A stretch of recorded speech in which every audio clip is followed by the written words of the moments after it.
साहब, बात वहीं पर आके खड़ी हो जाती है, ऐसे बह गया ये पुल जैसे उन्हीं बरसात में कागज का वो नाव बना के बच्चे सड़क में पानी भर जाता था वहां चलाते थे। देखिए इसमें सीमेंट गारा कुछ लगा था कि नहीं? अमिताभ साहब, हम जी। क्या बता रहे हैं, बार बार ये बता रहे हैं कि ये जो लोग किए हैं उनको तो बख्शा नहीं जाएगा। पुल दोबारा बनेगा और उसी अरे नहीं भाई कंपनी के शाहीन पैसों साहब, से ना ना पुल ना ना बनेगा। ना, अब सुनिए, ना ना ना, आप नहीं, सुनिए मेरा मेरी सवाल ही नहीं मेरी आपने बात। समझा। मेरा जहां निवेदन तक दूसरा है, टेक्निकल एक चीजें मिनट। या नो फाल्ट नो, हो मेरा सकता है, निवेदन ही हम दूसरा है। इसको मानते हैं। नहीं नहीं, मेरा निवेदन, मेरा मूल प्रश्न वो था। आ रहे मैथिल साहब, जब मुझे बताइएगा मैथिल साहब, जब टेक्निकली ठीक हो वहां से। मेरा मूल मंतव्य, जब इस पुल में पहली बार विसंगति आई, इसका एक हिस्सा गिरा, तभी दोषियों को हैंग क्यों नहीं कर दिया गया? जांच क्यों नहीं हो गई? जांच से लोगों को फांसी क्यों नहीं दे दी गई? 20-20 लठ मार के उनको बेऊर जेल में क्यों नहीं बंद कर दिया? मैं ये पूछ रहा हूं। अगले भरोसा कैसे करूं? पिछले बार 2 बार हादसे हुए, मुझे बताइए आप शाहीन साहब, 2 बार हादसे हुए, आपने कितने लोगों को जेल भेजा? आप जानकारी ले लीजिए, पहले जानकारी ले लीजिए। जिन लोगों ने उस वक्त भी उनको जो पेनल्टी सरकार की जो आइन कॉन्स्टिट्यूशन के तहत पड़नी चाहिए थी, उनको पेनल्टी पड़ी। कौन कहता है आपको कि उस वक्त जांच नहीं हुई और उस वक्त उन लोगों को, दोषियों को बख्शा गया? किसी को नहीं बख्शा गया। और काम तब भी कानून ने किया और आगे भी करेगा। ना शाहीन साहब, ये तर्क ठीक नहीं, ये तर्क ठीक नहीं। मैथिल साहब, मूल विषय ठीक है। शाहीन साहब, अभी रुकना होगा, अभी रुकेंगे। मैथिल साहब, मूल प्रश्न ये है, जब पहली बार ये पुल का हिस्सा गिरा, उसी वक्त निर्णायक जांच हो जाती, कंपनी ब्लैकलिस्टेड हो जाती, अधिकारियों को, कंपनी के काम अधिकारियों को, सरकार के कुछ लोक निर्माण के अधिकारियों को इनको जेल भेज दिया जाता, ये दिन नहीं देखना पड़ता। नहीं, देखिए अमिताभ जी, ऐसा ना नहीं सर, होता। आपसे नहीं पूछ रहे, अभी रुको। अरे भाई, आपसे नहीं पूछ रहे, रुको ना। बहस में सूर्य प्रकाश मैथिल से आवाज आ रही है कि नहीं?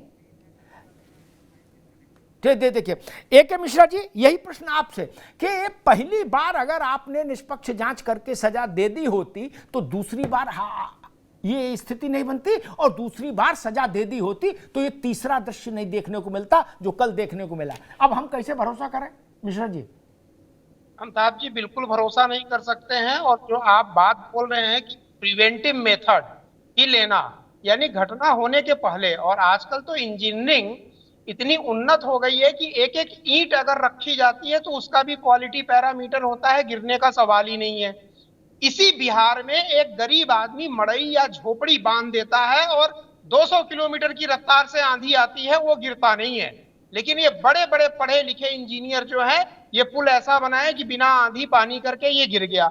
इसमें एक बड़ा मूलभूत जो मैं देख रहा हूं, आपने जो ये बोला कि भाई ये देशद्रोह है, वाकई में हम समझते हैं ये देशद्रोह है। लेकिन मुझे लगता है हमारे यहाँ कानून में अभी भी फाइनेंशियल क्राइम या ऐसे क्राइम को देशद्रोह नहीं माना गया है।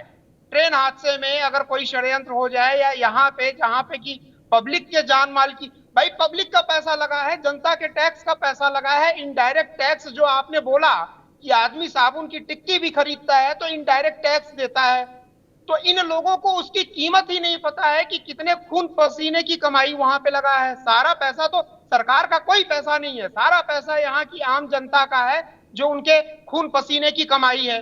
जब तक इसको गंभीरता से लेके कानून के दायरे में देशद्रोह नहीं डिक्लेयर करेंगे, रासुका टाइप के जो है कानून नहीं लगाएंगे, ये घटनाएं होती रहेंगी। अब जांच होगा जी, जांच के बाद क्या होगा? वो कंपनी ब्लैक लिस्ट होगी, वो दूसरी कंपनी बना लेगा, फिर से काम शुरू हो जाएगा। सेटिंग वेटिंग अंदर तो रहती ही है, राजनीतिक मसाला फिर से लगना शुरू हो जाएगा। तो कहां से, ये तो बहुत बड़ी चीज आपने बोल दी कि प्रिवेंटिव मेथड ले। अगर पुलिस प्रिवेंटिव मेथड लेना शुरू कर दे, सिक्योरिटी एजेंसी, इंजीनियर वगैरह, तब तो कहीं कोई हादसा ही ना हो। आदमी तो छोड़िए, ना मरे। मैथिल साहब, पहली बार हादसा हुआ, तब अगर सजा दे दी गई होती तो दूसरी बार नहीं होता हादसा, और दूसरी बार हादसा होने पर सजा दे दी गई होती तो तीसरी बार ये हादसा नहीं होता जो कल हुआ। मैथिल साहब, मैं बिल्कुल सहमत हूं आपकी बात से।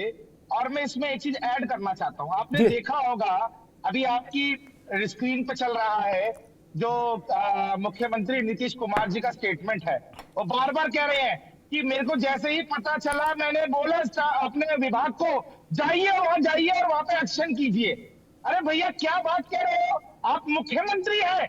आपको जिस दिन पहली बार ही, मैं तो ये कहूंगा अगर भाजपा गठबंधन में भी इस समय में थे तो क्या आपने उसकी रिपोर्ट बनवाई थी? क्या आपने कंसर्न अधिकारियों को तलब किया था? क्या आप मुख्यमंत्री थे सरकार के, आपके साथ में उस विभाग के उप मुख्यमंत्री और मंत्री खड़े हुए हैं, आप उनके तरफ कितने लाचारी से देख रहे हैं? और इसमें एक बात और कहना चाहता हूं अविंदा, जी। देखिए बिहार के अंदर अभी वो बोल रहे थे ना कांग्रेस के प्रवक्ता कि जी ये तो इस प्रकार की स्ट्रेटेजी का पुल था, यहाँ ये परेशानी थी वो परेशानी थी।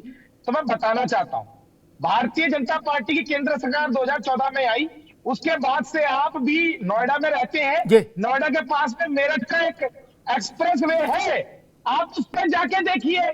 जिस एक्सप्रेस वे पर 3 घंटे लगते थे जिस नोएडा में पहुंचने के लिए, आज वहां पर हम 40 मिनट में पहुंचते हैं। आप देखिए 1710 करोड़ का ये पुल है, 3.5 किलोमीटर का, 3.2 किलोमीटर का, लेकिन ये पुल भरभरा के गंगा जी में गिर गया। एक और ध्यान दिलाना चाहता हूं कि मीरा कुमार जी के नेतृत्व में 35,000 वर्ग मीटर में 3,000 करोड़ का बजट लेकर देश की नई संसद बनाने का प्रस्ताव था, जिसको माननीय प्रधानमंत्री जी के नेतृत्व में 862 करोड़ रुपए के अंदर 6,65,000 वर्ग किलोमीटर के ऊपर बनाया है नई संसद को। ये है फर्क। ये जो भ्रष्टाचार है ना, ये भ्रष्टाचार का दीमक इन सरकारों में भयंकर तरीके से। शाहीन साहब, ठीक है, मेहता साहब एक बार रुकिएगा। शाहीन साहब, एक ये बुनियादी सवाल तो सब लोग पूछेंगे, पहली बार सजा दी होती तो दूसरा अपराध नहीं होता, दूसरी बार सजा दी होती तो तीसरा अपराध नहीं होता। शाहीन साहब शर्म करो, शाहीन साहब शर्म करो, आपका मुख्यमंत्री का इस्तीफा देना चाहिए। आप लोग जब सरकार में थे तब क्या दिमाग लगा था आपको?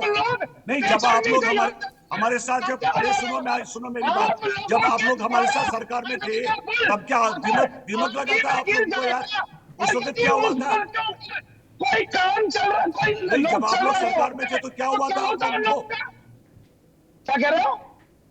आप भी तो हमारे साथ सरकार में थे, उस वक्त क्या हुआ? हाँ तो क्या हुआ? मुख्यमंत्री क्या कर रहे थे? मैं पूछ रहा हूँ ना, क्या किया आपके मुख्यमंत्री ने उस समय में? नहीं, आप लोग क्या कर रहे थे मुझे ये बताइए। तो आप लोग मीठा फल कर रहे थे, आप लोग क्या कर रहे थे? आप लोगों की सरकार भी तो हमारे साथ रही, उसका कोई जवाब नहीं। अरे तेरा गया तेरा, मेरा गया मेरा, मतलब जो भी आपको वो सब सच, और हम बोले तो झूठ, आप बोलो तो सच। क्या बात है, क्या कहते हैं आप लोग? नहीं, एक्सीडेंट एक हुआ, हम मानते हैं इस चीज को, और इसकी इंक्वायरी होगी, बाकायदा इंक्वायरी होगा, किसी को बख्शा नहीं जाएगा। अब ये गुजरात में कितने लोग मारे गए वो आप भूल जाते हैं क्या? वो आपको नजर नहीं आता? नहीं, जो गुजरात में जो इतने लोग मारे गए वो आपको नजर नहीं आता? जो कल ट्रेन का एक्सीडेंट हुआ, इसकी जिम्मेदारी है वो, हु इज रिस्पांसिबल? जो कल ट्रेन में जो इतने सारे लोग मरे, उसका जिम्मेदार कौन है? उसका जिम्मेदार? रिजल्ट दिए 24 घंटे के अंदर वहां पर ट्रैक को क्लियर किया गया। प्रधानमंत्री जी, वो आपको नजर नहीं आता? आपके मुख्यमंत्री सिर्फ मुंह हिला रहे हैं मीडिया के सामने। कौन सा गया क्या वहां पर जब पुल गिरा है? बताइए,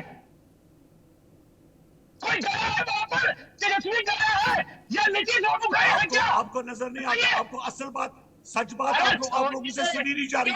कम से कम शर्म करो, इतने 100 लोग मरे कल, शर्म करो। जो कल का ट्रेन का एक्सीडेंट हुआ, इसका जिम्मेदार आपकी भारतीय जनता पार्टी भाजपा सरकार नहीं है क्या? आप क्या वो गुड़गांव की सड़क गिरते हो आप लोग? शर्म तो करो कुछ।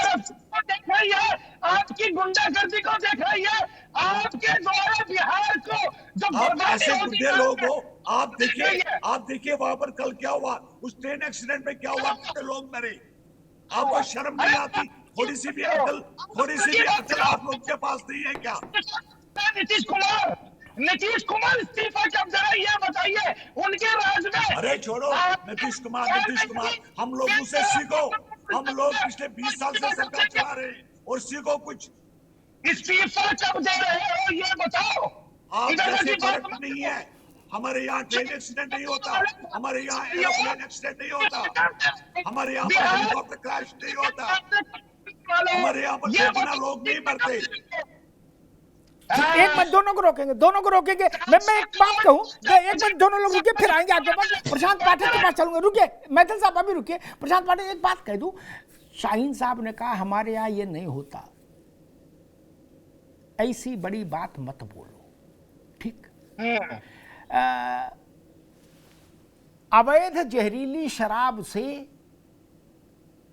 बिहार में कितने लोग मर गए, वो तब जब, अरे रुकिए भाई, जब डंके की चोट पर मुख्यमंत्री कहते हैं हमारे यहाँ 100% नशाबंदी लागू है, शराब पूरे देश में, तो मर गए, तब बात नहीं की।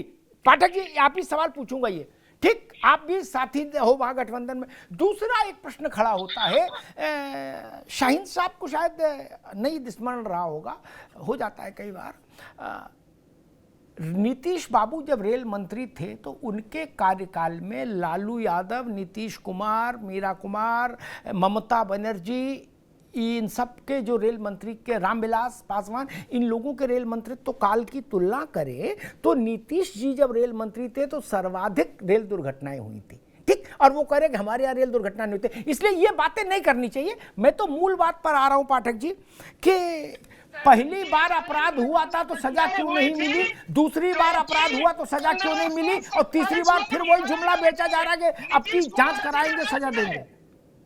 पाठक जी देखिए, मैं सबसे पहले क्लियर करना चाहता हूं कि हमारे मैथिल जी, जो सूर्य प्रकाश मैथिल जी, जो दिल्ली और आगरा का जो और मेरठ का जो आपको उदाहरण दिए कि नोएडा से यहाँ तक, तो वो एनसीआर के अंदर आता है, उसका आप छोड़ दीजिए, लेकिन बिहार की मैं बात कर रहा हूं। और आप जो कह रहे हैं कि मतलब सजा क्यों नहीं दिलवाई गई, सजा क्यों नहीं दिलवाई गई, मैं बता देता हूं कि उसको सजा दिलवाने के बाद भी अगर जनता के पॉकेट का पैसा लेकर के फिर से वो मतलब कुछ संवेदक के द्वारा अगर फिर से बनवाया जा रहा है, तो सजा से बढ़ के है ना, कि मान के चलिए अगर सजा दिलवा देते हैं, अगर उसको जेल भेज देते हैं, तो फिर वो बनाएगा कौन? अब तो कम से कम उसके पॉकेट से वो पैसा देगा ना कि हम बनाएंगे, तो ये तो उससे भी बड़ी सजा है कि उसके पॉकेट से पैसा लग रहा है।